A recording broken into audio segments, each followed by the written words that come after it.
We're going to begin tonight with a welcome from Mr. Terry Scott. Terry's history with MEDEX extends back more than a quarter century. A graduate of MEDEX Seattle Class 25, a longtime clinician, educator, and administrator in the Seattle area. He's currently the section head and program director at MEDEX Northwest. Please welcome Terry Scott.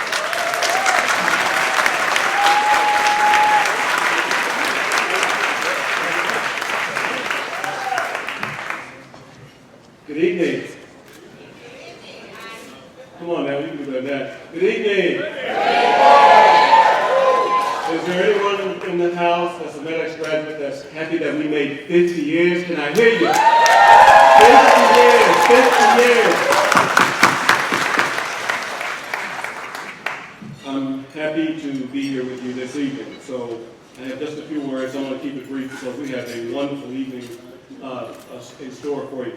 So first of all, I want to thank the MCs for hosting this evening. So that's your role, and I appreciate that, and I want to just acknowledge that right off the bat. You know, we have a wonderful program celebrating this program's 50th anniversary, and in attendance this evening, we have members of Dr. Smith's family. We want to honor you. We have graduates from the early classes of the program. We honor you, as well as individuals who partnered with Dr. Smith in establishing this wonderful program. Welcome, a special welcome to each and every one of you. As been mentioned, you're going to hear tonight from several individuals who have been instrumental in this program's success over the years. And I want to personally thank each and every one of them because we stand on the shoulders of giants.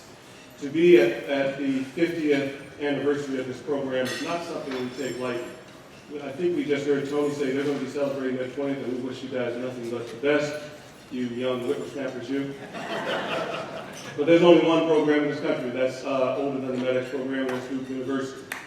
We honor them, we have members of the faculty. But I want to speak about the MEDEX program and our founder, Dr. Richard Smith, whom we all know passed away in March of 2017. This man had a vision. This man had a vision that a provider could be a medical extender and provide access to care, expand care in some of our most needy communities. 50 years later, that dream still goes on. There's not a graduate of this program, or should I rephrase that? Every graduate of this program is in some sense or another multiplying Dr. Smith's hands. And we continue to do that long after he's gone. As we look forward, I look forward to seeing graduates do this at the 100th anniversary. Well, I won't be here, but we will know MEDEX will be here. As one of the founders of this profession, and Dr. Smith is one of the founding fathers of this profession, we're blessed with a rich history. And I encourage each of you to walk around the room, get to meet one another. In particular, try to meet some of those folks who partnered with Dr. Smith to start this program. Meet the members of Class 1. I was fortunate in my time at MEDEX that I actually got to spend 6 months training with a graduate of Class number 1, Mr. Bob Woodruff. I'll never forget that 6 months with him. It was a very formative time for me in my career, in my early stage as a PA, and I am so thankful that he is here this evening, so thank you, Bob.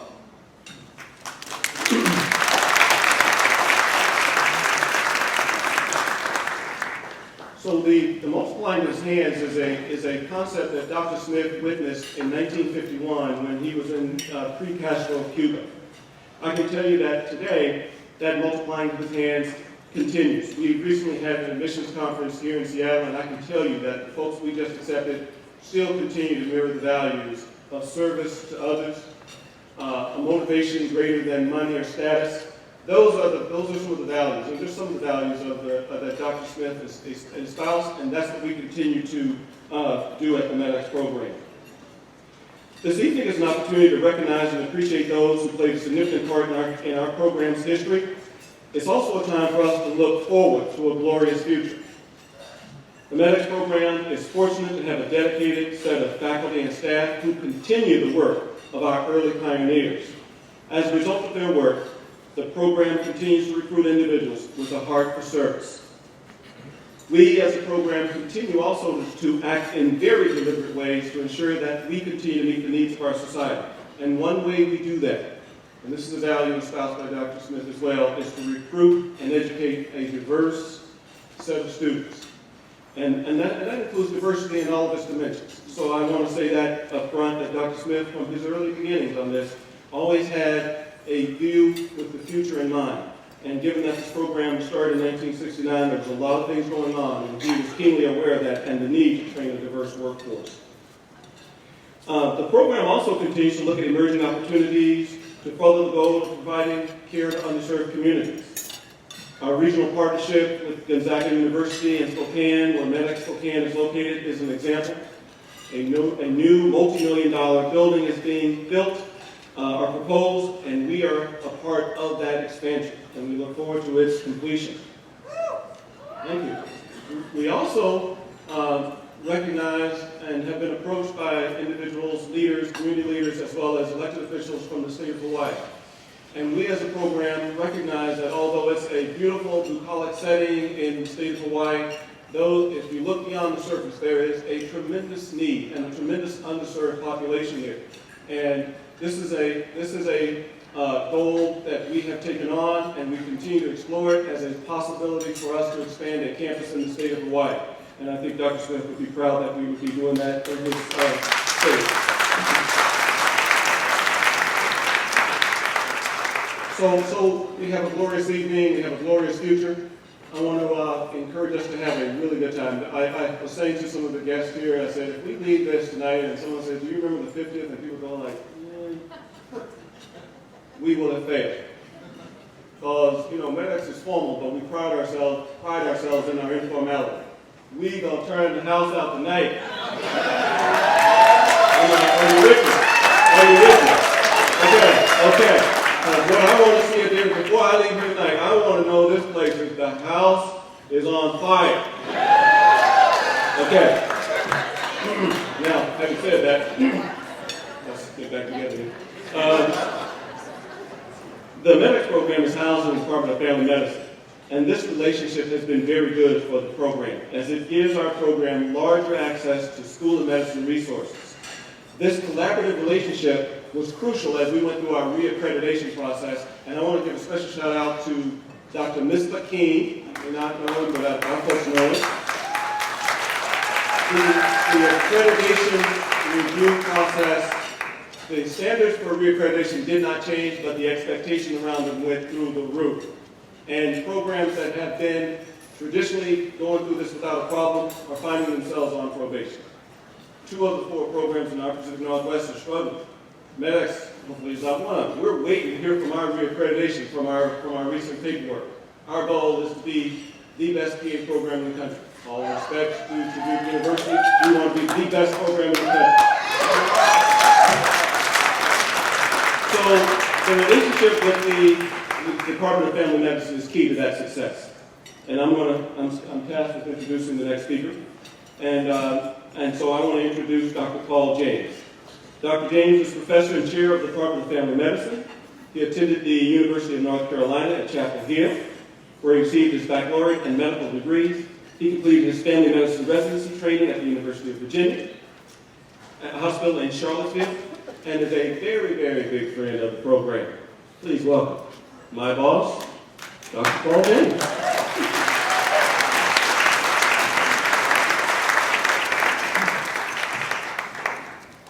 What a wonderful evening to celebrate, and I'm just so honored to be able to be here with you tonight. Dean Paul Ramsey, who is the Dean of the Medical School and the CEO of UW Medicine, was not able to be here tonight, but he actually wrote quite a wonderful letter, which I think I need to read to you on his behalf. He says, "Dear colleagues, I am very sorry that I cannot be with you tonight for your 50th celebration of the MEDEX Northwest PA program. This is a very special day, and my thoughts are with you tonight with this important anniversary.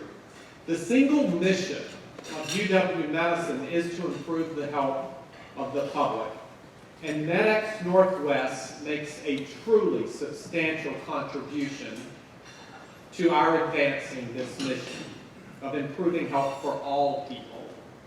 As the second oldest physician assistant program in the nation, MEDEX Northwest has led the nation in development of curriculum, and training for the physician assistant workforce. Dr. Richard Smith was a visionary who created MEDEX in 1967 based on the need for healthcare professionals, especially in primary care settings. Dr. Smith initially recruited 14 incredible individuals from the military to become the first class of MEDEX. From this beginning, MEDEX Northwest has led the country in training physician assistants to serve as healthcare professionals in our most needed practices. This commitment to serve distinguishes MEDEX Northwest program and advances our UW-Medicine single mission. So as you celebrate tonight the 50th anniversary of the MEDEX Northwest program and its growth as the largest civilian physician assistant program in the country,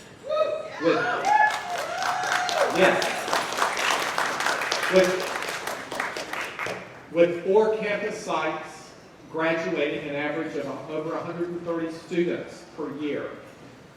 I'm very proud that MEDEX has trained almost 2,600 healthcare professionals, and this is truly an extraordinary contribution. So please accept my most sincere congratulations and gratitude for your contribution to the University of Washington and to UW-Medicine, and for improving the health of the public. We are extremely proud of this contribution. So I don't think I can add any more to that. Congratulations and thank you for your 50 years of wonderful service to educating a new generation of physician assistants. And I'm really looking forward to the next 50 years. Isn't that going to be incredible?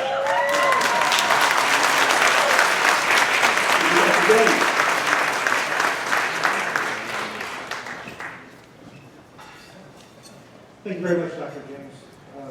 So before we get to the main speakers, I'd like to introduce the Washington State representatives who have taken the time to join us here tonight. And if you don't mind, when I call your name, will you please stand? Representative Jake Fay.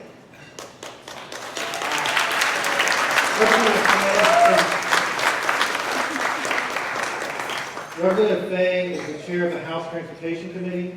He was elected in 2012 and represents the 27th legislative district, which is where we are today. He has been the director of the WSU Energy Program since 2001. One of his top priorities in the legislature is to ensure that our state's most vulnerable youth have the tools and opportunities that they need to succeed. Representative Mary Levitt.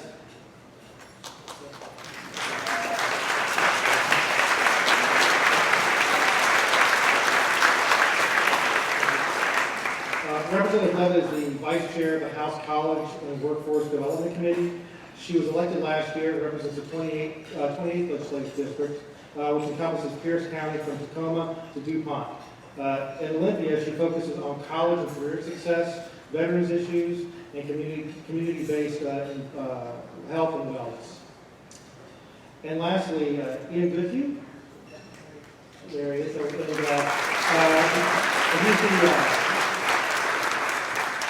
He's the Director of Government Relationships Relations for UW-Medicine. Thank you very much for being here with us tonight. It's fantastic that you're with us on our 50th anniversary.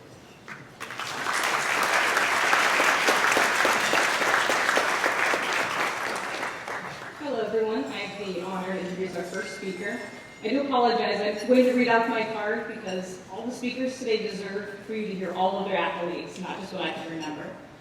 So our first speaker is Dr. David Lawrence. Most notable from Dr. Lawrence's long and distinguished career, at least for our purposes tonight, was his years as Director of MEDEX Northwest from 1972 to 1977. Then he took the reins from our founder, Dr. Dick Smith, and helped steer the MEDEX from a program with promise to becoming a leading educational force in the national PA movement.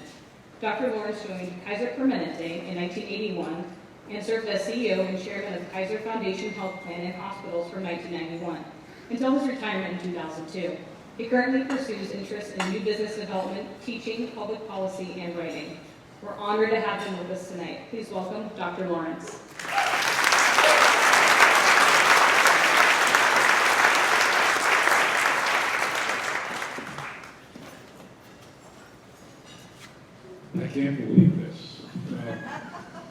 tell you why. When Dick called me in 1969, I happened to be in the Peace Corps office in Washington, D.C. And he called from a place called Seattle. And he said, I've just started a program that is MEDEX, and I spelled it M-E-D-I-C, as many did. And he said, he explained what they're doing, and he said, could you send me all the names of doctors who served in the Peace Corps who live in the Northwest? I said, sure. I never thought another thing about it until I came back to UW for my graduate training and ran into Richard again. Richard's persuasive, charismatic, relentless, and said, why don't you take this over? I'm going to Hawaii. And I had to figure out first how to spell it, and then secondly, what my job would be. But what I realized once I stepped into the role, taking over for Richard, is that he had gifted me with one of his children. And at the same time, he also gifted me with his oldest boy, who lived with us while he finished his senior year in high school. Richard's persuasive, because that kid is not easy. I got to tell you, he's sitting right over there. He was not easy. Kid was even harder than MEDEX.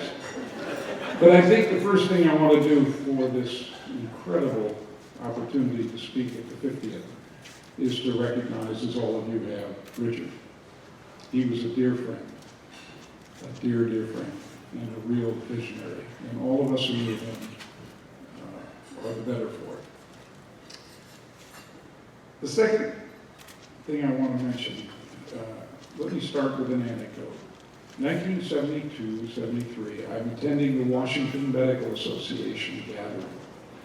And this drunk doctor came up to me and started jabbing me in the chest and said to me, you know, there are two things that I hate more than anything in the world.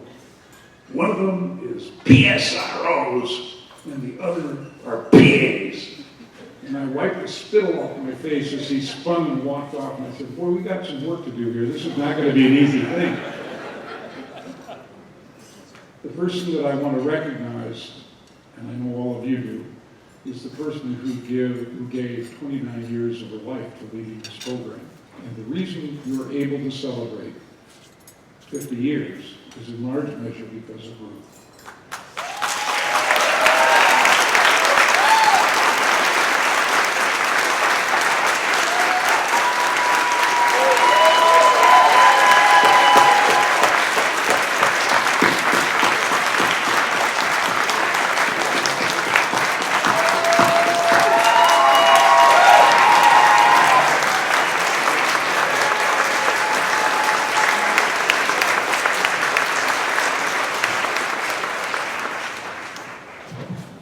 The last I want to recognize are all of you who are graduates of MEDEX Northwest or who have major careers as PAs.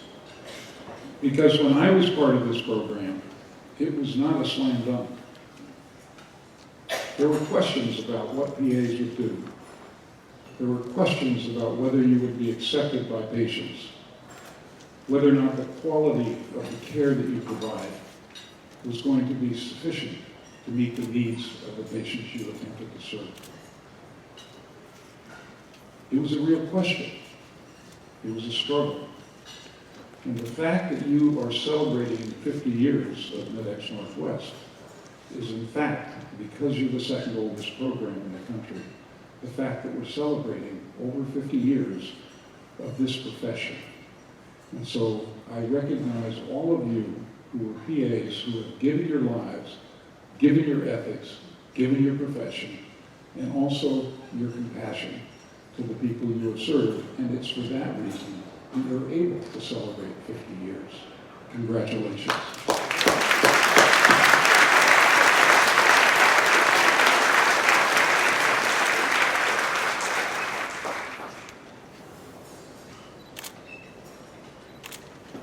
So our next speaker is Stephen Turnipseed. So I think I might be the only person in the room that hasn't met Stephen Turnipseed. So and it's not for lack of trying. I was at MEDEX. I know that sometimes moved through the office, and I was like, I gotta meet him because I didn't use him in first class, and so he's already coming up, so I'm gonna do this. Okay, so if you're thinking you recognize who we do, because it's always surprising, because even as a practicing PA for as long as the profession has been in existence, and it's still going strong. So, like all his classmates back in 1969, he brought extensive military medical experience as a Special Forces medic to bear as a student and even an eventual graduate of MEDEX Seattle Class Number 1. He was instrumental in proving to doctors and nurses and staff and board members alike in the Seattle's Group Health Cooperative that the pioneering PA coming out of MEDEX were trained, capable, and here to stay. He was a founding member of the AAPA Board of Directors of the African American Caucus of the AAPA. He was instrumental in forming the AAPA's Minority Affairs Committee, and he's still practicing at 2 clinics in community health in underserved areas. Ladies and gentlemen, please welcome Mr. Trent C. to the stage.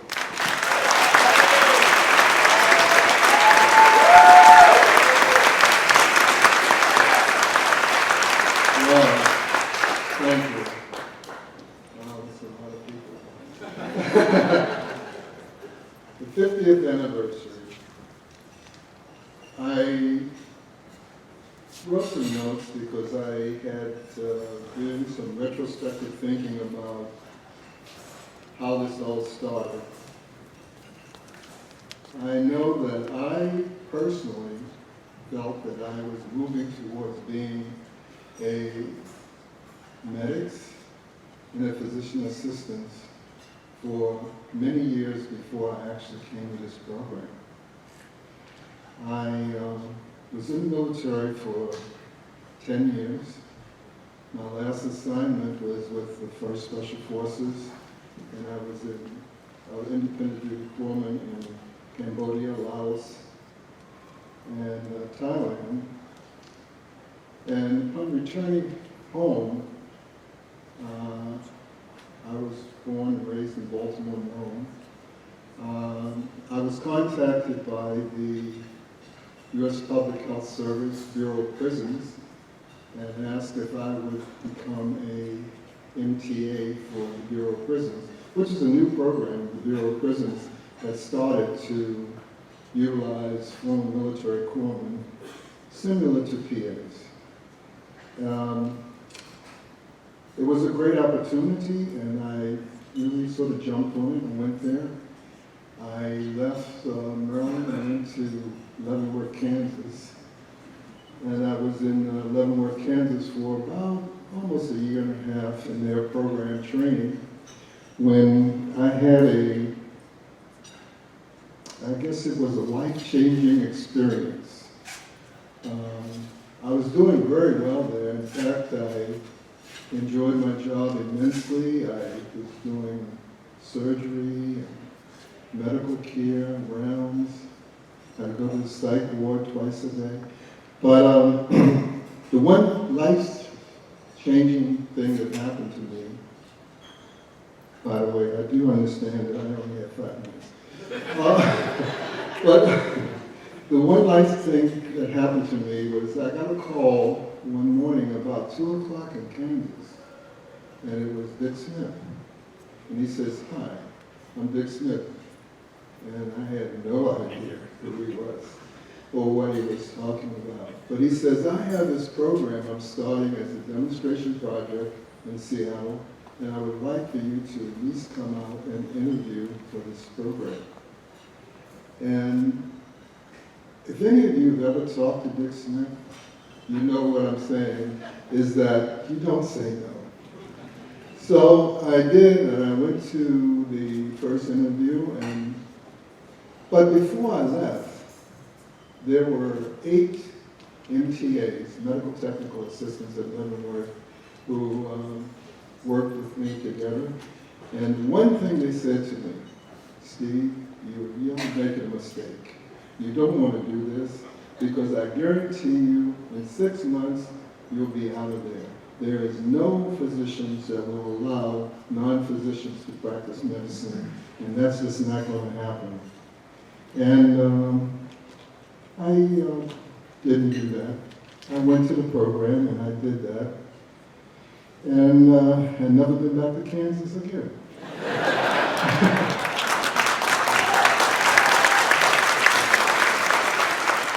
But the one thing I want to talk about is my class. We had a class of dynamic people who were instrumental in putting this together and making it work. I'm thinking of guys like Mark Patterson, Dean Meade, Bob Woodruff, Tom Coles, Mike Carahan, Ed Bivens, John Bates, Mark Snyder. And there are a couple other names that I haven't mentioned, but they were the cadre. We were together because we had the commitment and the understanding of what MEDEX was to be. We were able to create a profession that is everlasting. Also, I wanted to mention that the real success behind what we were doing was the forethought, the imagination, the idea, the concept that Dr. Smith presented. As he talked to me several times about using the collaborative model, he was very strong on talking about using the collaborative model. The other persons that I want to mention specifically was Dr. Jerry Bassett.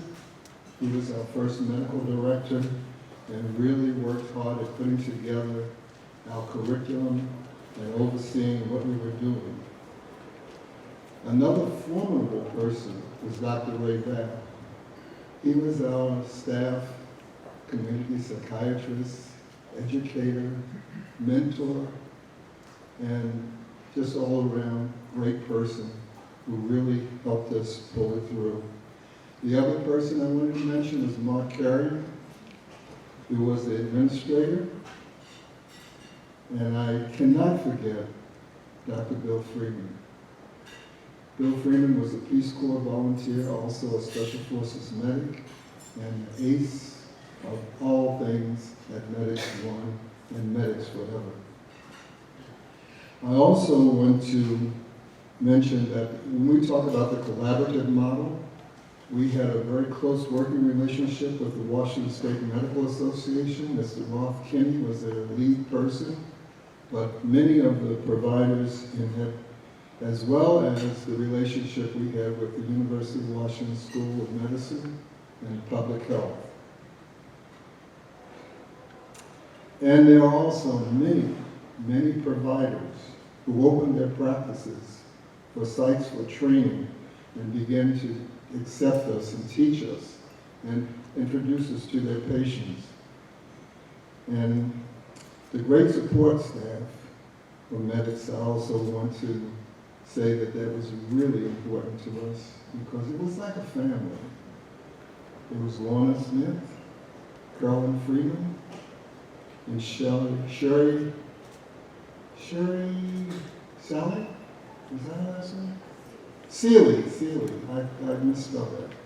Okay. So I also want to compliment the sustaining program administrators, staff, medical directors, faculty, professors, and also the 2,600 students who carry on the process of being a MEDEX every day. Thank you.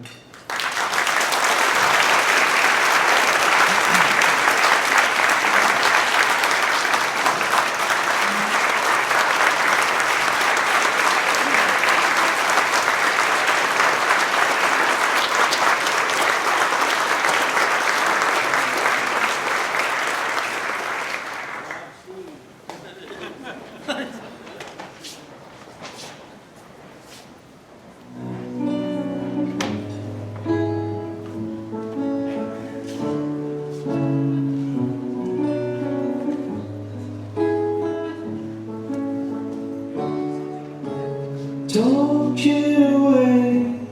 Oh, I don't know what I'm to say, I'll say it anyway. Today is another day to find you shying away. I'll be coming for your love, okay, and take on me. Take me home. I'll be gone in a day or two.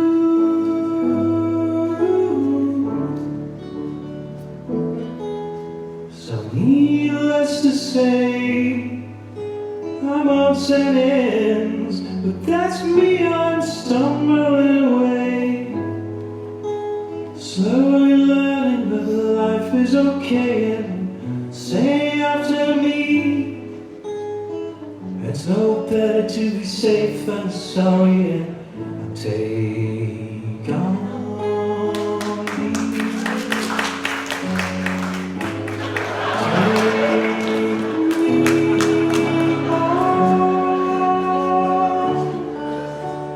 I'll be gone in a day or two.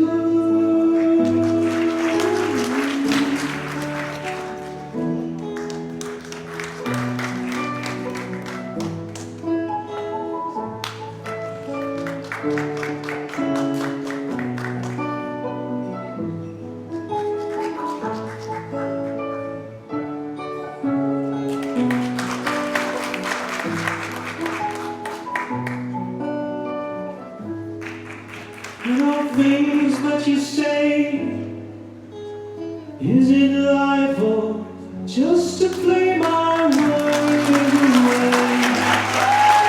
And all the things I've got to remember, you're shying away. I'll be coming for you anyway. Take on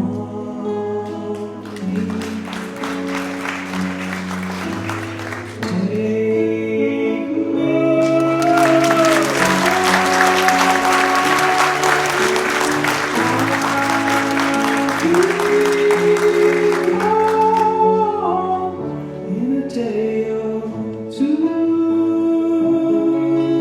And what I saw was potential to multiply 10, 100,000 fold. I'll be gone in a day or two.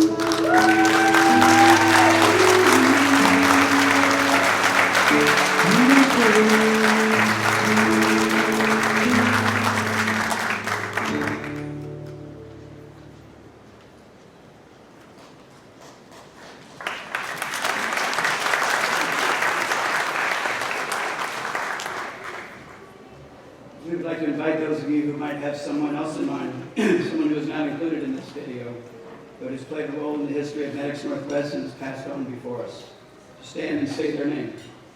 Help us all here tonight to recognize and remember our colleagues and friends.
first mother of MEDEX, and Lorna the second.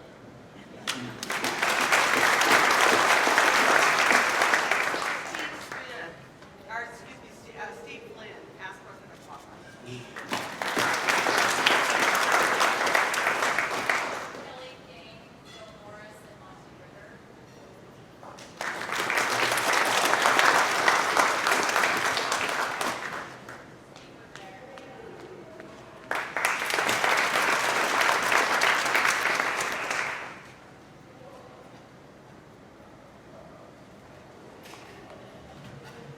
Thank you.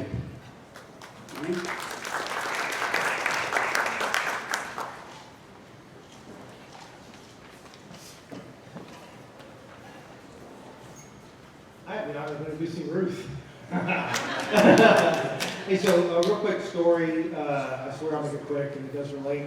Recently, I traveled to England. It was a business trip. I was supervising a group of students that were having to take classes at Coventry. I know, hardship, right? And so I was over there and decided to kind of shoot over to Birmingham because they had a PA program and see if I could kind of hobnob with the PA program over there, maybe set up something, some sort of a symbiotic relationship with them.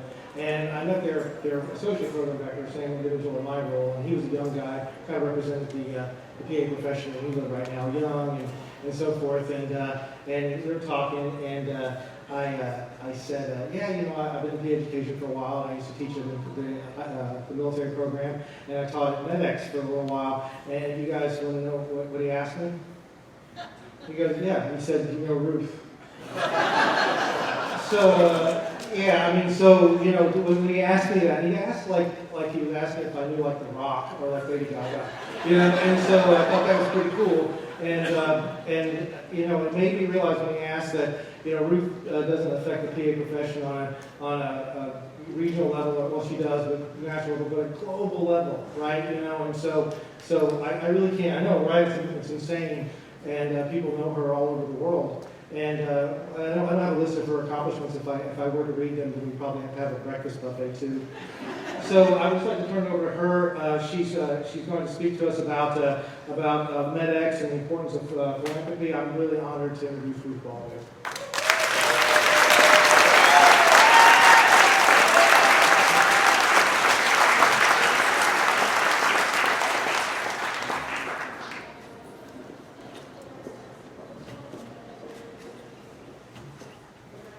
So obviously the message today is we're all in this together. And so, and that's not true of every PA program in the country. Actually, we wish it were, but it was a culture that was set up. David, thank you so much for acknowledging my past history here. And we're so proud of this. As a matter of fact, I was talking to my daughter today. Some of you may know my daughter, Pirko. And anyway, she said, well, be sure to say that not only is it the 50th anniversary of MEDEX, it's my 50th birthday this year, hers.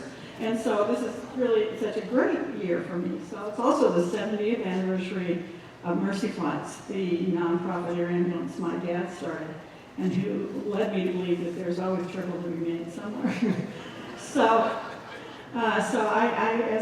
By the way, I hear from many of you regularly.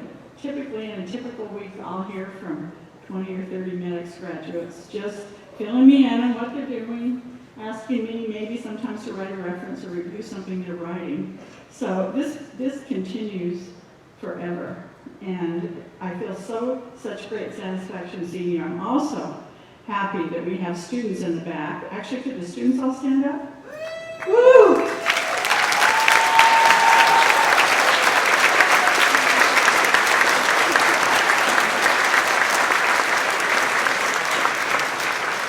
They are our future.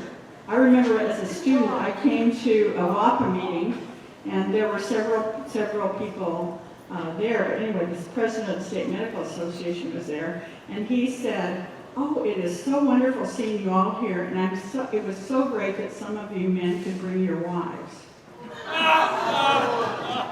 Well, needless to say, I had to make a comment about that. But anyway. So as we move ahead, so I also give a lot of graduation speeches around the world, and what I always say is don't plan anything in your life. You know, if you talk to all of us, if we wanted to have a dinner conversation, it would be how this career took us more places than we could ever imagine, and how we were able to make such a big difference in people's lives because of that concern and that compassion. So as I look at you, and I know many of those stories, I congratulate you. And I'm going to also, being a typical faculty person, I'm going to give you an assignment. What a surprise. So one of the things that many of us who are PA leaders and PA educators around feel that the next step we need to make to move our career forward is for all of us to engage in philanthropy. It doesn't have to be big, it could be $5, it could be $10, it could be whatever, but back to the PA profession. So MEDEX, for example, has a number of scholarships with people's names on them. We actually have an emergency fund that's for students that are up against it, something's happened, and they can't continue without that. And then there's the PA Foundation, and then there's my favorite PA charity outside of MEDEX, and that's the PA History Society.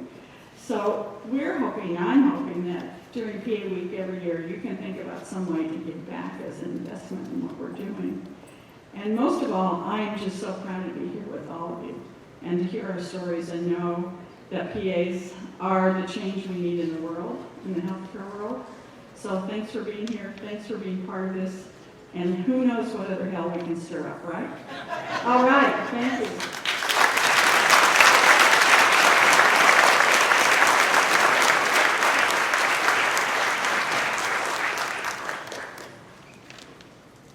Hello. Was anyone surprised that the two most famous people he could name were The Rock and Lady Gaga? Two most famous.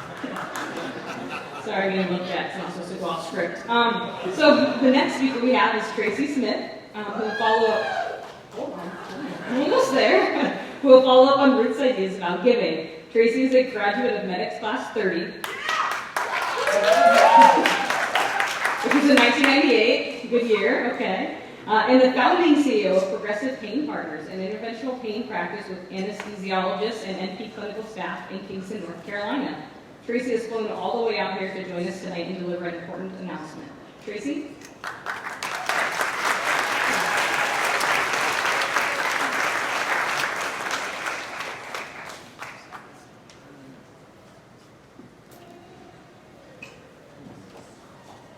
How's everybody doing? And I'd just like to say, I'm not fit to follow Ruth Baldwin. I'll do my best, but we do owe her a debt of gratitude. If Dick Smith was the father of this program, she's definitely the mother.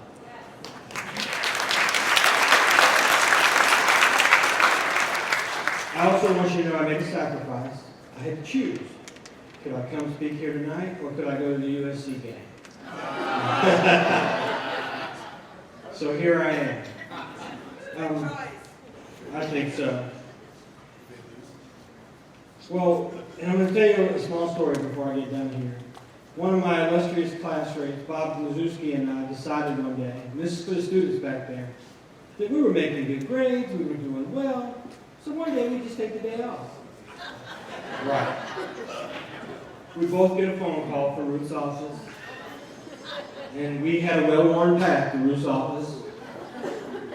And she said, young man, at the University of Washington, we go to class no matter how good our grades are. Needless to say, we never missed another day of class. Being a graduate of MEDEX and having the opportunity to come here is a special thing. I mean, Terry was right, we do get the best and the brightest clinical instructors. They teach us good clinical medicine. They teach us good acumen. And with that, we're able to go out in the world and do great things. I live on the East Coast. I've lived primarily on the East Coast since I graduated. And there isn't a few months that doesn't go by where I don't see a MEDEX grad, or someone that's trained by a MEDEX grad, or somebody that was treated by a MEDEX grad. And it's always the same. Excellent clinical skills, wonderful bedside manner, and a good clinician. But I'll also add that it goes beyond that. I think that the culture here is different than other places that train PAs and medical schools in general. We're taught not only to diagnose and treat illness, but we're also taught to treat the patient beyond their physical problems.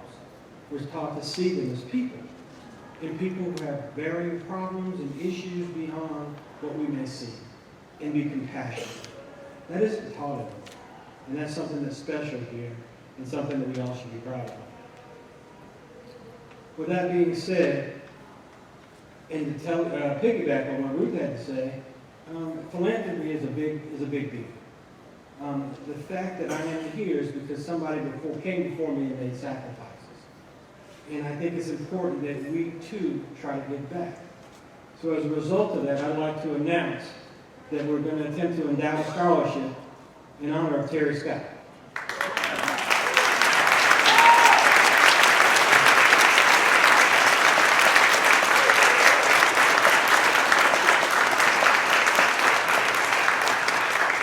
Terry was one of my clinical coordinators when I was here, and he taught me compassion. He taught me how to think outside the box and do things that were necessary to help people enjoy a better quality of life.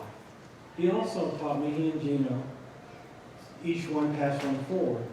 And to this day, if I ever have a clinical student or a new grad in my presence and we go to lunch, they never pay, because they never let me pay. So let's make sure that we all dig in our pockets and endow the scholarship. My company is going to make an initial donation of $10,000.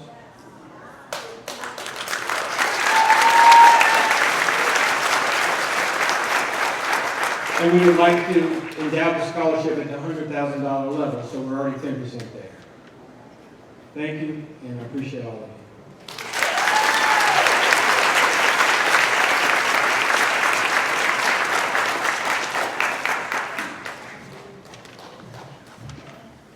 Dr. Misbah Keen is professor and executive vice chair of the UW's Medicine Department of Family Medicine, in which we are in, of course. His professional accomplishments are many, but of particular interest to us here tonight is the time that Dr. Keen has spent as a young doctor in rural health rotations in Othello, Washington. Because it is in Othello, Washington, that Dr. Keen met and worked with the Othello pioneers, Dr. Richard Bunch and his two MEDEX Class 1 alumni, John Betts and Paul Snyder. John and Paul are here with us tonight.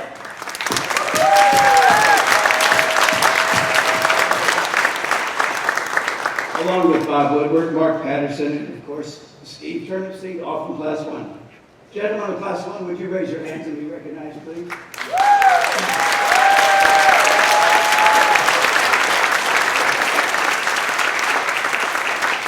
Thank you for being here. Dr. King?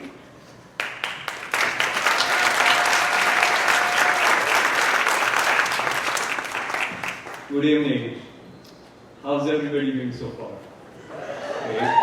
Okay, so as you now know that I started my career working side by side with the fellow pioneers, and tonight I wanted to share a few things that they taught me about professional and personal satisfaction. The fellow pioneers, they were extremely successful and compassionate clinicians. They believe that the professional satisfaction comes from finding a workplace wherein what you do, what your talents are, and what your predispositions are aligned. And this is what some people call finding the right one. And I have since tried to find a place to work wherein I can do all that, wherein work seems fun. And they had a lot of fun, and we had a lot of fun there. The second is, work hard, but have a hobby outside of your field. I learned that we crave ease, but what really drives us, what really stimulates us, is hard work, and that's what keeps us happy. Picking up golf as a hobby, I learned how critical it was to take your time on doing the things that matter and hurry up the things that don't.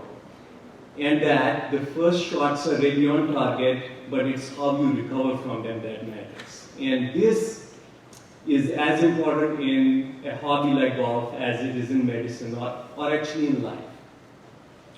The third thing is, what I learned was that patients care less about what you know and more about how much you care. Relationships are everything. Now I know that this is actually also true with your family, with your students, as well as your colleagues. And finally, what I learned was that the key to expertise is reflection. Reflection, especially when things are not going as you expect it to go. And experts are ones who deliberately seek negative feedback and keep on improving. Looking back at my career, much of my success has been directly a result of these lessons or pearls of wisdoms that I learned from these fellow pioneers. So who they are, you already said who they are. We are honored to have two of them here with us today, John Betts and Paul Snyder, who John and I had an office right next to each other, and many of our patients saw both of us. And Dr. Richard Bunch, while he could not join us today because he's recovering from surgery, he did send us a message. He says that it's seldom that one has an opportunity to make a positive impact in your profession, in life, and positively impact the lives of others, the reason for which one serves, but you have to continue to do so. Thank you, everybody who belongs to MEDEX, and proudly carry on and make a dream come true. So that's from Dr. Bunch. So switching gears, who here wants to lower their blood pressure, increase self-esteem, decrease depression, lower stress levels, increase life expectancy, and increase overall happiness? Raise your hands.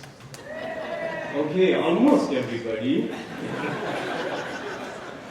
Now, what if I told you that there was a way to do this that actually did not involve medications, that does not have any negative side effects, and is actually less costly than medication? Do you think that's possible? Yes. Yeah? How? So there were two studies. These are real studies. These are like big studies. One was done in Europe, and it talks about the potential health benefits of philanthropy. And then the other one was using money to benefit others pays off. And what it found is that people who give actually achieve all of the results that I talked about. And the results are statistically significant and clinically meaningful. And the good news is that the beneficial effects are not linked to the amount you give. It's the generosity of giving that causes these changes in your health.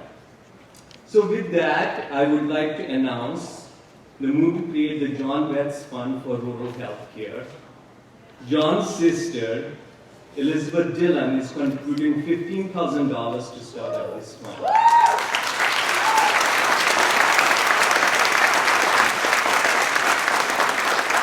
Now, as you know, with all philanthropy, it's only a beginning. UW advancement requires a minimum of $50,000 to create an endowed fund. Once fully funded, MEDEX will award student scholarships based on candidates' declared intent to work in rural or underserved communities after graduations.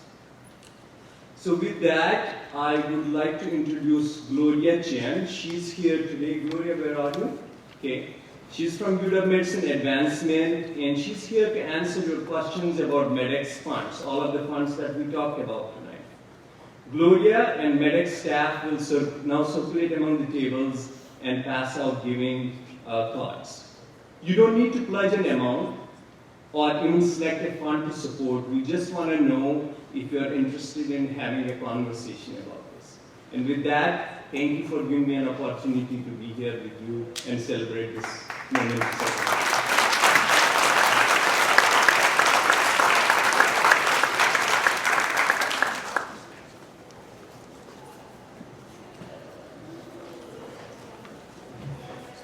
It's true, I do like to rock. All right, so our next speaker is Howard Straker, or should I say Dr. Howard Straker. Given that he has just recently received his Doctor of Education from George Washington University Department of Pathology. Dr. Straker, or Howard, is an assistant professor of physician assistant studies at George Washington School of Medicine and Health Sciences, and serves as the director of their physician assistants MPH program. He has served as Secretary of the Physician Assistant Education Association and President-elect of PAEA. He will assume this role in 2020.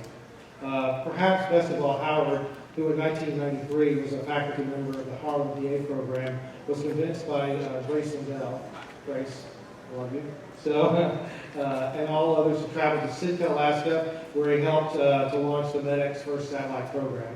With over 30 years of educational and clinical experience, Howard, it is fair to say, has been around the PA block a time or two. Please give him a warm welcome.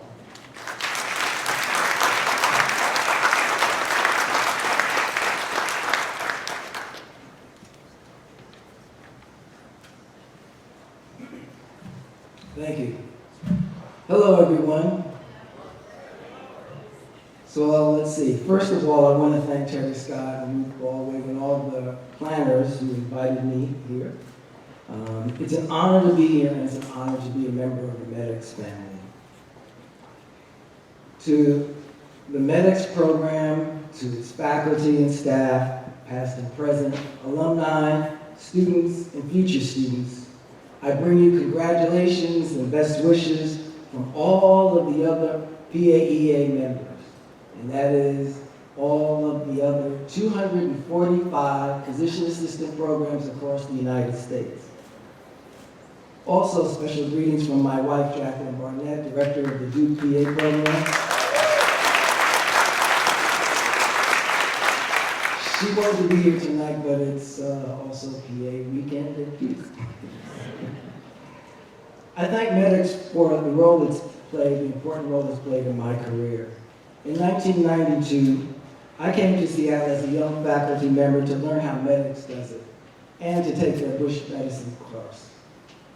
Subsequently, I had an opportunity to go and hold down the fort, a clinic fort in Cape, Alaska, as an opportunity during a period of transition of PAs there.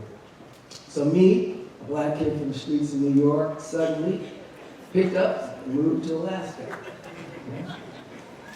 Shortly after, a little while after, Ruth Baldwin came to New York and offered me an opportunity to come join MEDEX and help establish the Alaska MEDEX demonstration project to show, and we did show, that you can train Alaskans in Alaska without missing a beat.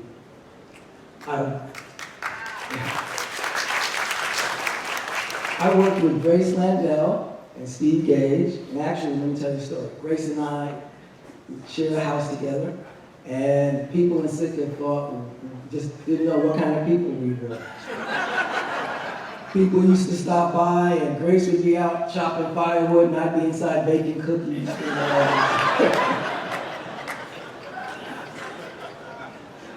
But really, I left my community in New York City, where I was a faculty member at the CUNY Harlem Hospital PA program, to come to MEDEX because CUNY, MEDEX, and I had the same mission.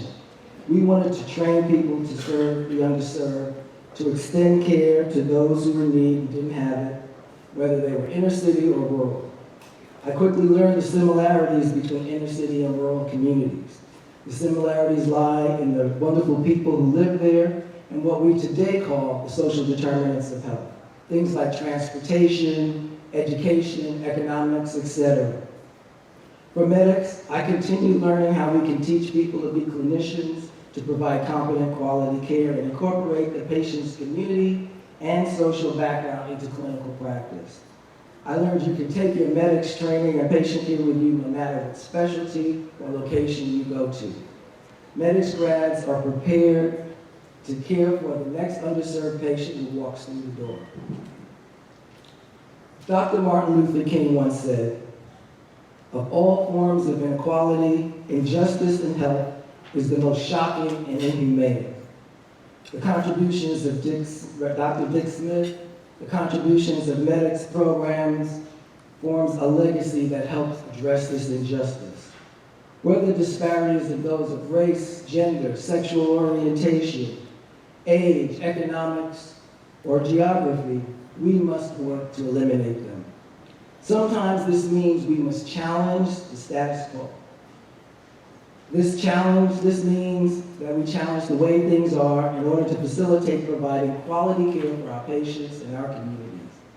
This means sometimes we have to provide leadership in our units, leadership in our teams, leadership in our facilities, our institutions, organizations, and our communities to make the changes that healthcare requires in this country. MEDEX has been and will continue to be such a leader. MEDEX has and will continue to nurture such leaders. So in this golden anniversary of MEDEX Northwest program, and as medicine is changing and healthcare is changing with things like telehealth and personal genomics, other technologies, we look forward to the continued legacy of the MEDEX family's leadership, particularly in serving rural and underserved for the next 50 years. So we, the PA profession, say thank you, MEDEX, for remaining true to your purpose, true to your vision. Thank you, MEDEX, for helping lead and build our profession. Thank you, MEDEX, for the hundreds and thousands of lives and thousands of communities who've been touched by you. Happy birthday, MEDEX Northwest. We look forward to many more.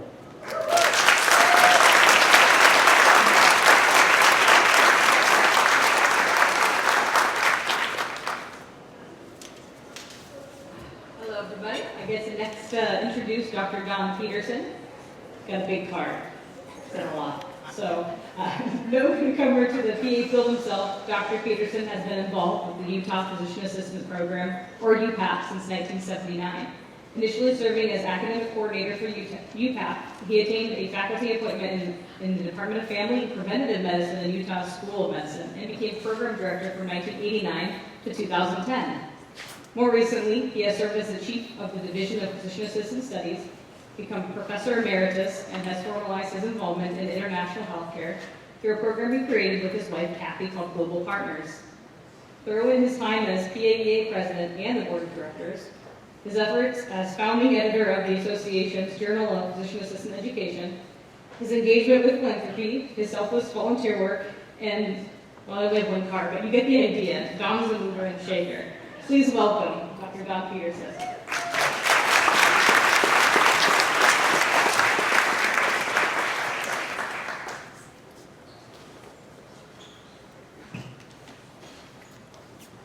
Well, thank you very much for allowing me to share a few reflections tonight and to congratulate you on 50 years of educational excellence. You know, we're a year behind you. We're going to celebrate our 50th anniversary next year. I came to your 40th and took a lot of notes. And we're here tonight, Kathy and I, and we are photographing and taking notes. And we, my dad always said, steal from the best. And I've done that my whole career. MEDEX has been a dear friend to our sister program in Utah. In the mid-'80s, I was a young PA program director, and I went to my first APAP Western Consortium gathering or conference down in Southern California, actually on the Queen Mary, which is quite remarkable. And that's where I first met Ruth and Jennifer and Grace and the whole MEDEX faculty and staff. And I think it was the attitude and the culture, which has been mentioned here tonight, that made me understand that I would never, ever be alone in PA education. Never alone as a PA program director. I could always go to MEDEX people for consultation, for guidance, for a glass of wine when that was needed. And in those early days, we drank a lot of wine. I've never felt alone. We've had a lot of collaborations over the years, particularly Ruth and I. I remember a series on HRSA, where we get our grant funding for PA education. We did a series in the journal, our PA Educator Journal, and in her book, again, an opportunity to share knowledge. And sharing is a hallmark of the MEDEX Northwest program at the University of Washington. And thank God for that over all those years. I sat on a lot of FERSA grant review committees with Dick Smith. And he, as was mentioned, master educator, but a motivator, and an eloquent and elegant human being. And this was evidenced when I invited him to give a graduation address in Utah a decade ago or so. And it just blew us all away. I mean, he sat down at a piano, our pre-graduation jazz trio, he sat down, played beautifully, and then got up and gave an equally beautiful and impactful speech to our newly minted PAs. And that night, as we went to dinner with the faculty and our founders, Bill Wilson and Hillman Castle, and just talking to Dr. Lawrence, and it was delightful. So he shared stories about the relationship between our two programs. We all started as MEDEX model programs after Dick Smith, and he shared enjoy the chocolate mousse. And I tell you, our chef sweated over that for a week, because I told her he is a guaranteed expert on chocolate mousse, so this has to be good. And she did not fail us. The cappuccino came out, the photos were taken for the book, and I don't know if the book ever got written, but we enjoyed a lovely dinner and some great food. And just sharing a story internationally, we were in Mesot, Kathy and I were in Mesot, Thailand at a refugee camp with PA students on a rotation. And there was a doctor there that worked for the International Office of Migration, the IOM, and he was aware of Dr. Smith and his impact globally through the series of textbooks that were circulated to many countries in many different languages. And it just was remarkable to see the reach that Dick Smith had. And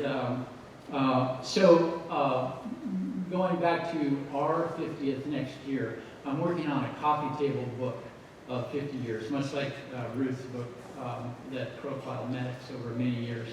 And my good friend who's here, Rod Hooker, Dr. Hooker, prominent researcher in PA education and practice, is here celebrating and collaborating with me on this book project. So I'm so thankful to Rod.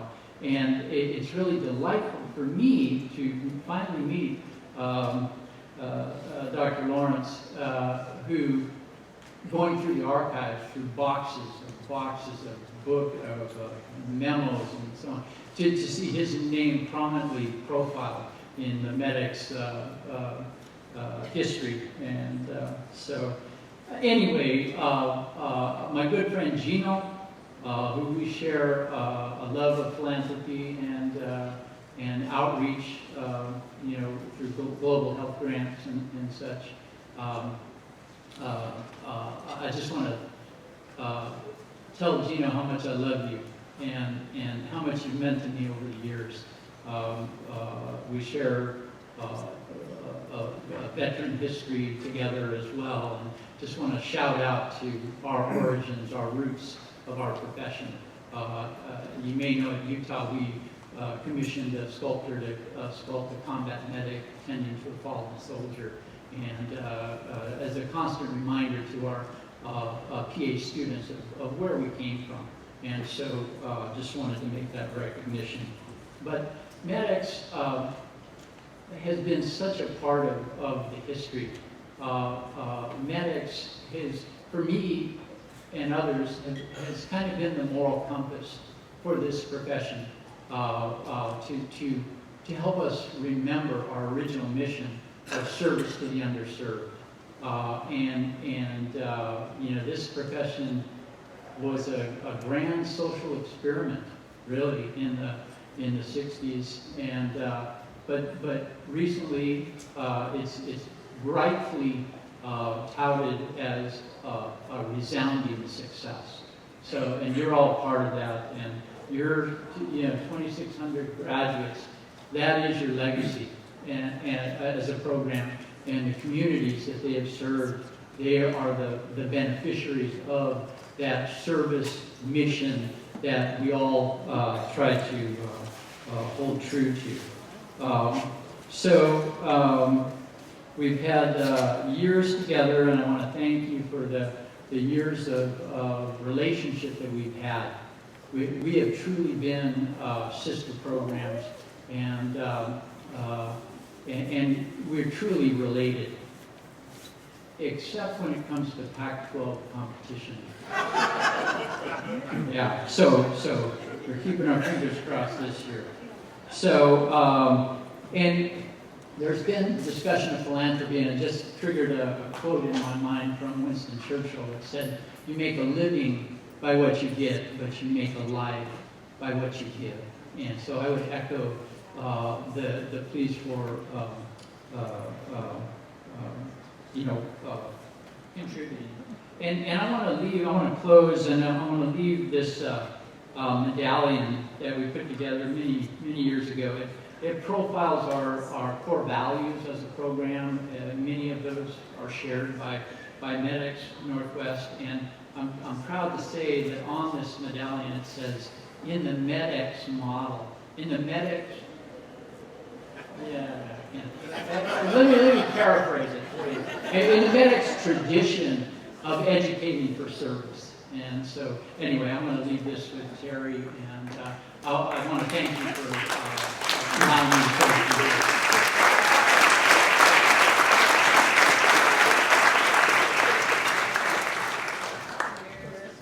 We're very lucky tonight to have Dr. David Acosta with us. A board-certified family doc, Dr. Acosta is the Chief Diversity and Inclusion Officer for the Association of American Medical Colleges in Washington, D.C. He joined the AAMC from the University of California, Davis School of Medicine, where he served as Senior Associate Dean for Equity, Diversity, and Inclusion, and Associate Vice Chancellor for Diversity and Inclusion, and Chief Diversity Officer for the UC Davis Health System. Dr. Acosta also served as Associate Director and then Residency Director here for the UW-Tacoma Family Medicine Residency Program and Fellowship Director of the Rural Health Fellowship Program. In addition, you knew we were going to get to this, Dr. Acosta served as clinical preceptor and lecturer for the MEDEX program. He was a great help to me when I was the Director of Admissions for MEDEX some years back. On June 13th, 2013, Dr. Acosta received an honorary PA certificate in recognition of his passion and advocacy to create and maintain a diversified PA workforce with roots in underserved and rural communities, and for his major contributions to the education of physician assistants. Welcome, Dr. Acosta.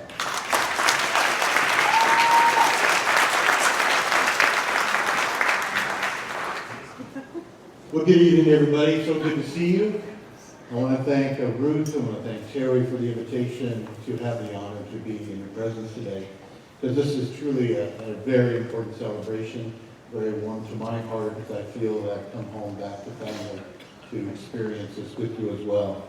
I also, on behalf of my CEO, President of the American Association of Medical Colleges, David Scorton, who's our new President and CEO, as I mentioned, extends his congratulations on reaching this major milestone, but also more importantly to continue to be recognized as one of the top PA programs in the United States. Personally, it's been an honor because, again, I was one of the faculty members from 2003 to 2013.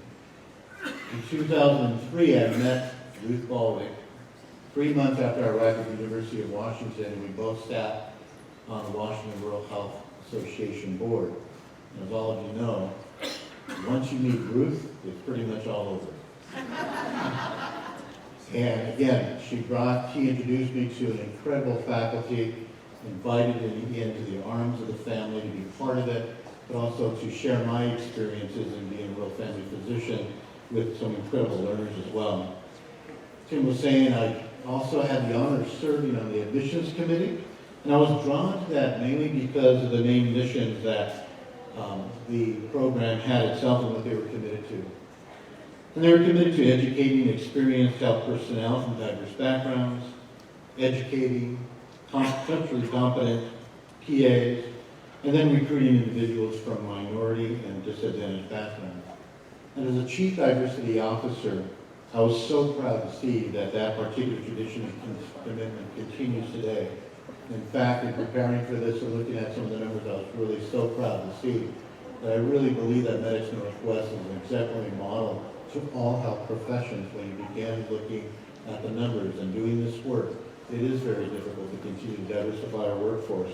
The matriculants in 2018 self-identified as an entity were 32% of the total cohort. That's astounding, after understanding the work that we all do in this particular work. In 2018, 24% identified as underrepresented for minorities, and in 2019, 22%. But not only that, we've reached gender equity and beyond. And I was really proud to see that in 2018, 55% of the cohort were women, and 58% in 2019. And that's astounding today, especially today with the Me Too movement. But again, another exemplary model that we need to wake up, pay attention, and to see what they're doing as best practices so that the rest of us in the health professions can follow that model as well.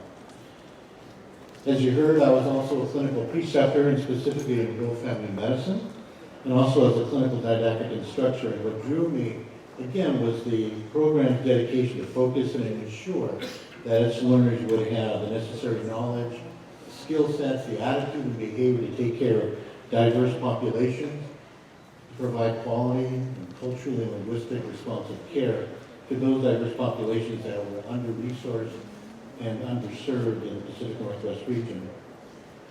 I was lucky to be able to teach about Latino health and about health disparities, to share my own lived experience as a Latino physician serving many Latino communities, but also more importantly, being able to have that privilege of sharing my own story about my family and their health and how it impacted my care and how I taught as well. So certainly, that was one of the many highlights of serving as your faculty, and today still provides an incredible, meaningful memories for me. So in my mind, being here tonight is great because there's no question why this program stands out so much among the rest of the programs in the United States. And I think the University of Washington should be extremely proud of what this program has accomplished over these 50 years. As I travel the country, I'm never surprised to hear how people know about the UW MEDEX Northwest PA program. And again, I celebrate you not because you're the oldest, but because I believe that you're one of the best. And finally, I'd be very remiss if I didn't think about the other critical components of this particular program and the successes it has. It's really thinking about the leaders who have the dream but continue to have this dream and vision and passion and dedication to establish the American Northwest and to disseminate its success not only in the Pacific Northwest, but also globally as well. Be remiss not to mention the faculty who today still, with their undying efforts, their commitment and perseverance to sustain the quality of program successes year after year after year. And lastly, to the graduates, many who are here tonight, who remain true to the mission and the values of this program, providing comprehensive quality, culturally competent care to those communities in need and contribute significantly to society's healthcare needs. You are celebrated tonight, not just here, but I believe you're celebrated nationally. And you're recognized for the great achievement of being the best of the best. So thank you for that.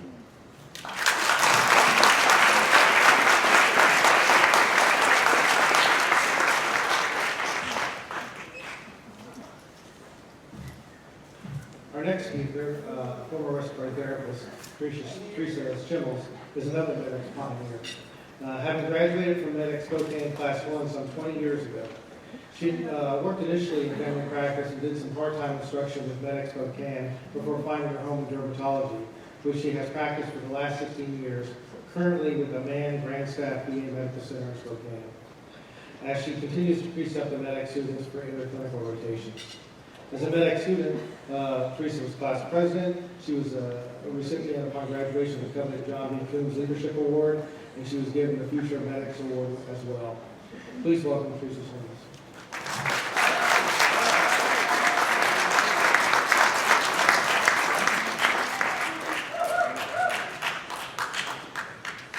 I'm just glad to see I'm not the only one on crutches today. Welcome and thank you. It's an honor to be chosen to speak and represent Eastern Washington. What I'd like to really say is pretty short and sweet. First of all, how many veterans are in the audience today? How many veterans? Look at that. Thank you. Thank you for your service. MEDEX came out of veterans. I'm a veteran myself, although I was in the Air Force band for 20 years. Yeah, yes, that's right. Good band. All right, now, how many people here are not PAs but are family supporters of physician assistants? Raise your hand. Thank those people. My sister Melissa is with me today, is my date. But what would we be without our family and without the support of the people around us? In 1996, the decision was made to open a campus in Spokane, Washington. The premise behind that was that if you build it, they will come. But not only will they come, but they will stay. And so what was happening was people were coming from Montana and from Idaho, at that time Alaska, because the Alaska campus had closed. And what was happening, they were training them in what was considered to be a rural area, even though Spokane is the second biggest city in the state of Washington. And then they would go back out and practice in their rural communities or their underserved communities. And that really happened and still continues to happen to this day. One of the things I want to really help stand out, we've got some faculty here. Sharon Moses is here, Steve Meltzer is here. We got a lot of Spokane people here. About 600 graduates out of the number, 2,600 of graduates have come from the Spokane program. So thank you for that. It's really an honor to be from that first class. Ruth used to say that PA stands for a lot of things. And I was really surprised that nobody else has said this tonight. So I'm going to bring it up because I was the president of Class 1. There was 13 of us. We just had our 20th class reunion. 9 of the 13 showed up. It was really great. We had a great time. But Ruth used to say that physician assistant, PA stands for physician assistant, also stands for political advocacy. And I have been very involved in the political advocacy of physician assistants on the state level, a little bit at the national level through WAPA. And I encourage all of you to give back, but also as a patient advocate. Every day we have to advocate for our patients, whether it's fighting insurance to get something covered, whether it's working with your state organization or a national organization to make sure that healthcare moves in the direction that we know it needs to be moved in. The last thing that PA stands for is party animal. So I'm going to cut this really short, and I'm going to give you a little quote. This is one of my favorite little books. It's called Keep Calm and Carry On. I love these little books because they're great. You can throw them in your bag and take them with you on trips, and I do a fair amount of traveling. We live in challenging times. Worries and stresses are tough enough, but we only make them worse when we take them to heart. Some fears are real, some imagined, but no fear is too big to laugh at or at least to smack upside the head. As John Kabat-Zinn has written, you can't stop the waves, but you can learn to surf. Thank you.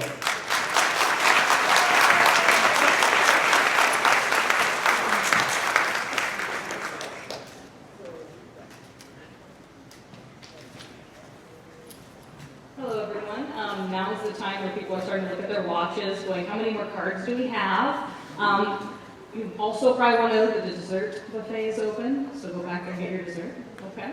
I'm going to announce the next speaker. So Sarah over here, Sarah Bigelow Wood, currently holds the past president position on the Alaska Academy of Physician Assistants Board. She serves as the Alaska representative for the AAPA House of Delegates, coordinates a monthly journal club for PAs, and is a preceptor for the MEDEX English program. And she is here to bring an Alaskan perspective to our evening together. Please welcome Sarah Bigelow Wood.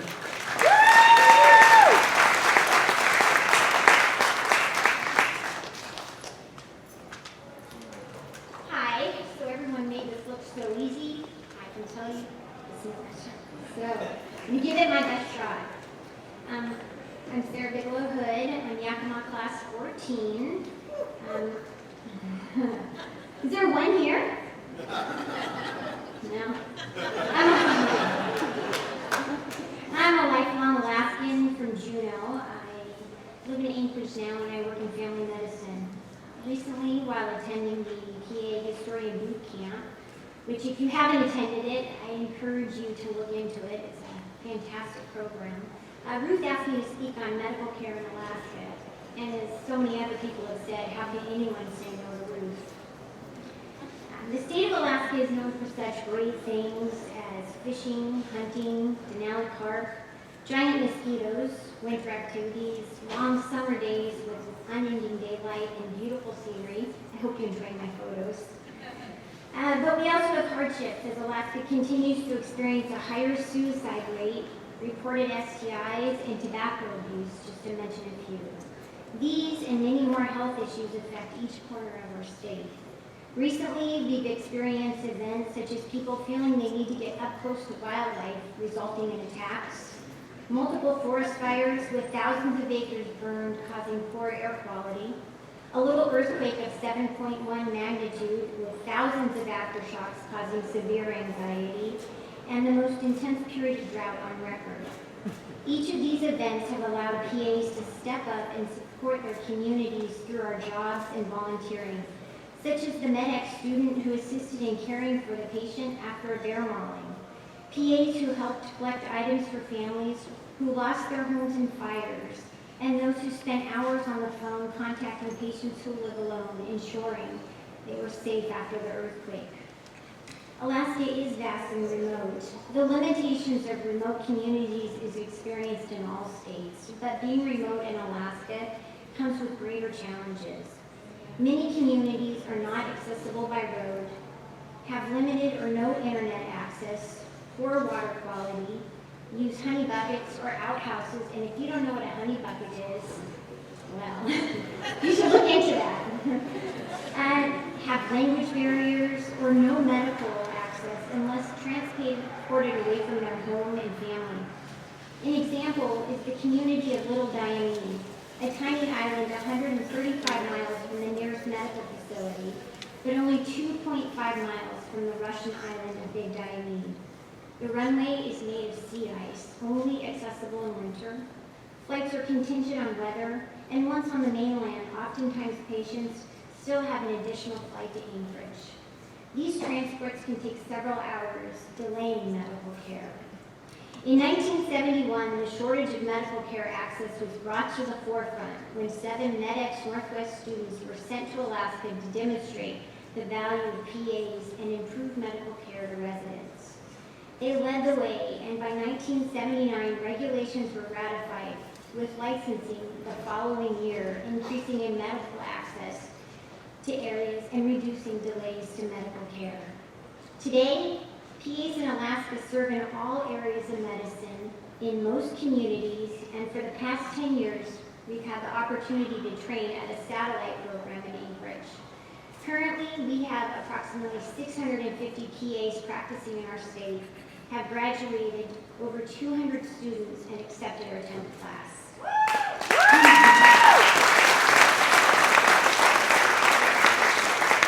As with any state, Alaska's providers struggle with the opioid crisis, patients who experience mental health issues, obesity, and limited access to health care, plus issues with licensing, insurance coverage, reimbursement, that oh so simple to use EMR system that was designed to make our lives easier.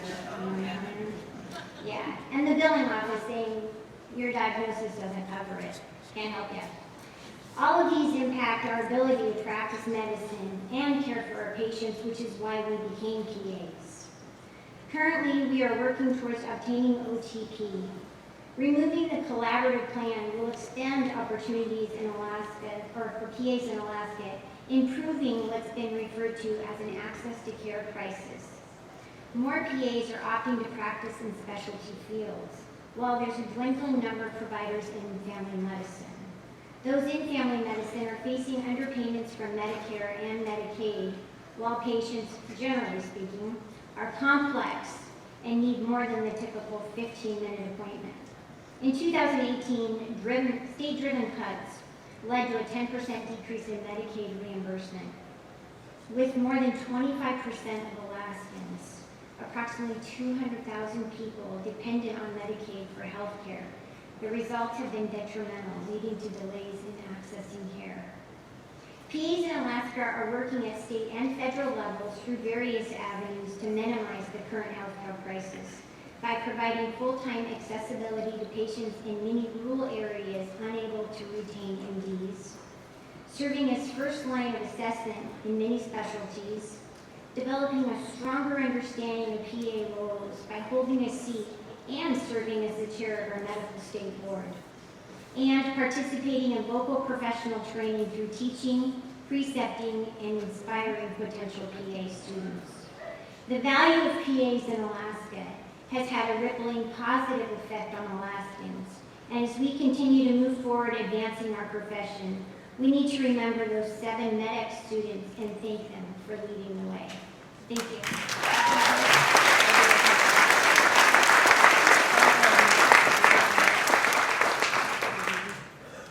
Great hearing about Alaska. Now let's turn our talk to Hawaii. Yeah, as you know, MEDEX has been working hard to establish a campus in Hawaii starting in 2020. And central to this has been Claire Yoshida, director of the Community Advisory Committee for the Hawaii PA project, and her son, Matthew Yap, who just graduated from Spokane. And took his pants already. Congratulations, Matthew. Thank you very much for all you do. Tell us more about the program. Aloha. Aloha. My name is Claire Yoshida, and I'm the proud mother of Matthew Yap. Matthew got his master's degree in clinical health services from the University of Washington MEDEX, Spokane, class 21, on August 15, 2019. So he's one of the newest MEDEX graduates.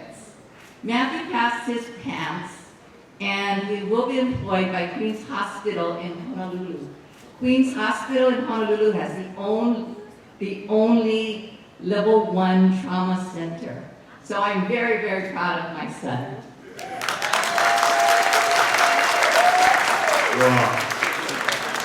All right, so my family and I are very proud and honored to have played a part in having MEDEX bring their 5th campus to Hawaii. It's very honored and very thankful that I got to be involved in the process, and it started off when Terry Scott, the MEDEX director, gave me a phone call one day. He says, "Hi, I would like to invite you to the opening state legislative with us, to help represent MEDEX." And of course, the Candy Cook PA goes, "Yes, Mr. Scott, of course, Mr. Scott." And shortly after that, I made a phone call to my mom after hanging out with them and said, these guys are really on it. They're trying to bring a PA program to the state of Hawaii. I think, we can do something to help them. So I made the call to my mom and said, "Hey, would it be all right if we had Mr. Scott over for dinner one night and we could talk more about having a program here in Hawaii?" So from the Friday evening dinner with Terry and his family, it also turned into a Saturday lunch in our garage, where we invited local politicians, medical providers, and community leaders. And that was the start of where we decided we wanted MEDEX to have its 5th campus in Kona.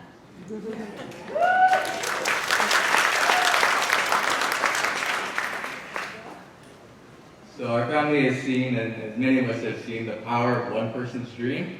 Dr. Richard A. Smith's vision created MEDEX Northwest and the University of Washington. He then moved to Hawaii in 1972 and worked at the John A. Burns School of Medicine there. In Hawaii, he developed the MEDEX International, which helped train people to provide medical services, so he called them physician extenders at the time, in 80 countries on 4 different continents. That's a lot.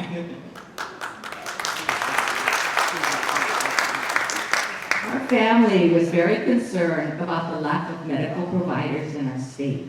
Particularly hard hit were the neighbor islands, because we live on the Big Island. Oahu has 90% of the population, and the other islands are less sparsely populated, and the medical needs are much greater there.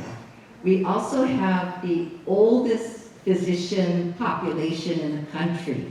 We have more physicians that are over the age of 65. Many of them are retiring. So we needed to look at medical services for the people that live in the state of Hawaii. And we felt that having a PA school in our state would be very important. We have a medical school to train doctors. We have a medical school to train nurses. We have a medical school to train advanced practice RNs. We also have a medical school to train pharmacists, but we did not have a school to train PAs. So that was very important to us. So our dream was a lot smaller than Dr. Smith's dream. We just was like a piece of MEDEX in Hawaii. So by having MEDEX establish their 5th campus in Hawaii, it's very fitting that Dr. Smith, who later moved to Hawaii and helped adopt,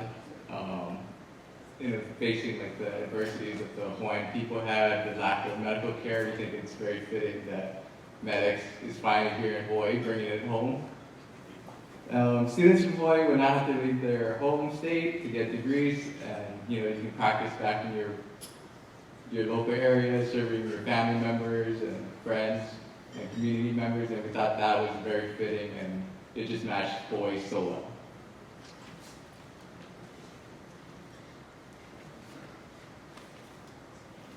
Our family has been continuously involved once we had that meeting in the garage, with making sure that Terry Scott didn't renege on his promise to bring MEDEX to Kona. So over the last 2 years, we've helped to host the kickoff event for the new campus. We wanted to let the rest of the state know what was happening. We talked to the governor, we talked to anybody that would listen to us. So what's happened is, as a result of that, we also helped to find a location for the new campus. And we're very proud to let everybody know that Betty Stewart, who's the clinical supervisor, is going to be the director of the Hawaii campus and international development. For international development, they're going to start training people overseas. So we're very proud of that. I'd like Betty and 2 of her staff members, or her potential staff members, to stand.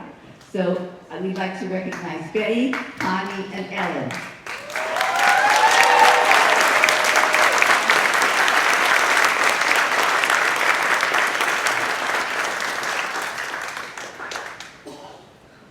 We owe a debt of gratitude to everyone that has helped to make Kona the 5th MEDEX campus a reality, especially Dr. Ms. McKean, Terry Scott, and Betty Stewart. Please stand to be recognized.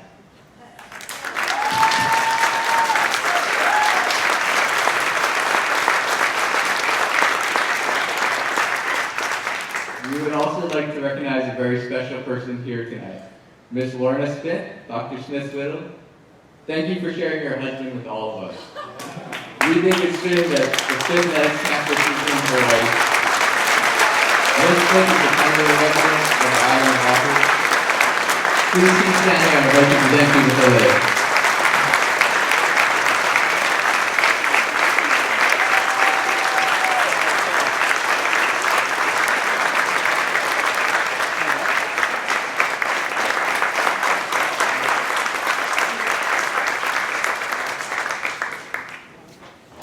Thank you to everybody for making the dream of the Kona campus a reality.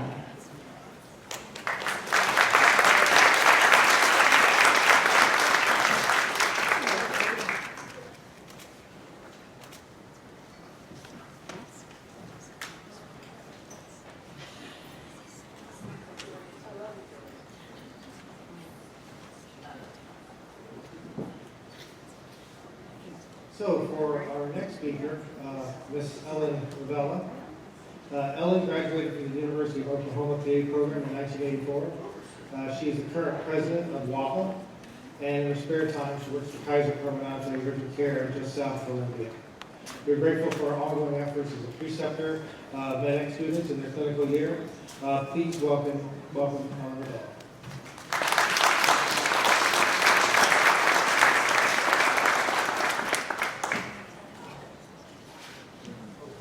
I know you're getting speech fatigue, so I will be as brief as I can. First, I want to say that I graduated from the University of Oklahoma, but we are 50 years next year. We would argue who was first, MEDEX or OU. It's MEDEX. But go Sooners anyway. I want to just capitalize on a couple of things. I just came from the WAPA meeting, and MEDEX educates and WAPA advocates. Right, Connie? Connie gave me that one. And it's true. But we need your help. We need to get our bill, 5411, who's going for the legislature this year, to move the PA practice into a modern status. I can tell you there is a huge effort to not have that happen. We worked with the State Medical Association for the past 3 years to formulate the language for House Bill 5411. We heard from them in August. We met with them. They came out neutral on our bill last year when we took it to the Health and Wellness Committee, and we were not able to get it out of the committee. We're going to go this year to a short session. We have to have WISMA come out pro. However, we won't know until next week if they come out pro because they were going to come out con. I need you to understand how horrible that would be for this profession. You may educate, but there will be no PA career. If WISMA comes out con, we can't get this passed. If we can't get this passed, then we cannot get collaboration. Right now, they want supervision to remain in the bill. That is where their prerequisite to even come out pro. This is serious. If you look at the back of your handout, there are less than 3,000 PAs in the state of Washington practicing. Let me give you the really disturbing statistics. There are 700 WAPA members. We cannot sustain this profession with that. We cannot. We need the money. You want to go give money? Give it to me. We need your money to pay for the lobbyists that we have to get this bill passed. I need your help. We need your help. This is your profession. This is my profession I grew up in. We need to get this bill moved. I hope that I can rely on you to join the WAPA. If you are not, shame on you. If you are, thank you. Collaboration has been talked about this whole evening. We collaborate, physician supervised. That is not sustainable. Collaboration needs to start between MEDEX and the WAPA today. That collaboration starts today. We are in this together. We have to move a mountain of supervision. We have to move that mountain and get the language out of the next bill. But we're only going to do that one boulder at a time. It's going to take every effort of everyone sitting in this room and outside of this room to get that done. So we got a lot of work to do, and I thank you for your support.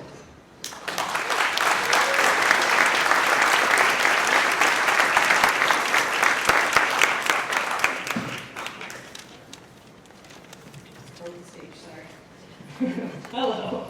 I get to now introduce the next speaker who's on his way. I'll go fast. Fumi is here. He was a graduate of MEDEX Seattle Class 23. He's worked in many underserved areas in healthcare, as well as working for clinical faculty for UW, as well as assistant professor at Heritage PA program. And has also won the AAPA Humanitarian Award. Please help me welcome Fumi to the stage.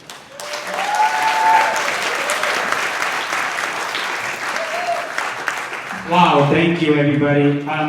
Fumi is only name in this room, so thank you. And I have to tell you the secret, everybody says wonderful thing about MEDEX, but you already know that MEDEX has allowed me the opportunity to practice my English 30 years later, I'm still practicing English, so thank you.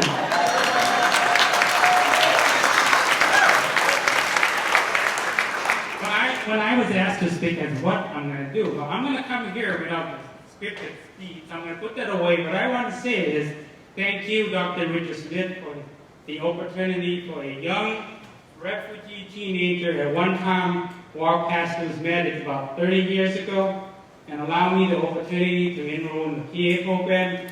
And successfully, I am successfully, and I want to thank you to the bottom of my heart. This is greeting in high and loud. Thank you, Dr. Richard Smith, and thank you, everybody, for the opportunity. Thank you.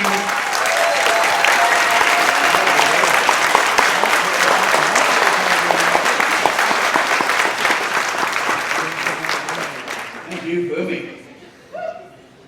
I get to start off with this phrase. Our final speaker this evening is Lori Kanapasauer, the Managing Director of the PA History Society. Lori oversees the day-to-day activities of the Society, its staff and finances, the 12-member volunteer board of trustees, 2 historians, board committees, the PAHX website, communications, and all special projects, including that wonderful traveling banner exhibit that you see on display here this evening, all of which is to say, hire this woman, she needs some work.